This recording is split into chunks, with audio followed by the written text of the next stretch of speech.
Have you ever gotten a ticket in the mail because your license plate was photographed by one of those automated plate readers? Yes.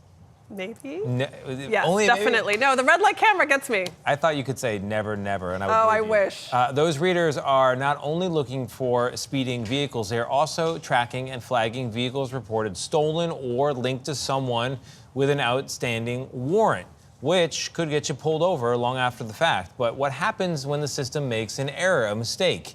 CBS News found more than a dozen incidents where people were mistakenly stopped as a result of the technology misreading their plate. CBS News' Anna Schechter is here with what you need to know about this. This is very concerning stuff. How'd you get on this story, and what do you do if the wrong car is flagged?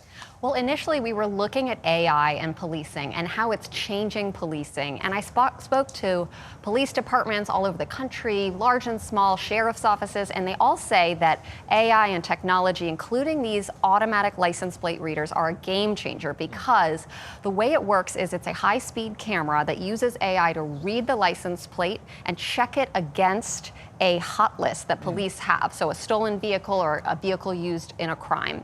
So they're all very, very high on this technology. But then we started looking for cases when they might have gotten it wrong. And there was one case that just really stopped me in my tracks in Aurora, Colorado in 2020. A family with children, including a 6-year-old child, they were driving an SUV and the license plate matched a motorcycle that had been stolen with a Montana license plate, so totally different.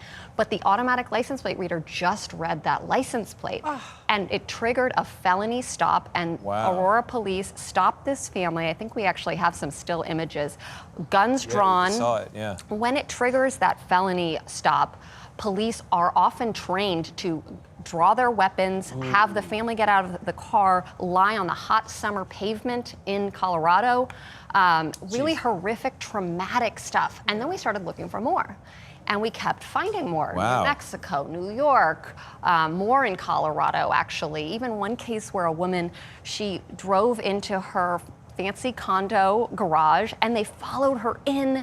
Her sister gets pulled into the back of the car, guns drawn, really traumatic stuff. What do you do if you're a lawmaker or something here? Because clearly there's a benefit to have this automated eye on the road, but there's a downside as well, as your reporting shows. Well, I actually think that advances in technology, these tech companies that provide this technology, police departments use federal and state grants money to sort of contract out to these companies. They need to keep making this better. The mistakes are things like a 0 mistaken for an O or vice versa, a 2 for a 7, or one motorcycle license in one state might be the exact same digits, you know, and that might be stolen, and that tracks you. And they're so good that they actually triggered the stop. It's so funny because sometimes when I'm looking at auto theft, which is a really common problem, people, their cars are stolen and they don't get the cars back. You know, sometimes very frustrating for them. And this is just the absolute worst case scenario. It's horrible, especially when there are kids involved. Horrific. And I thank you for bringing it to the board. Appreciate it.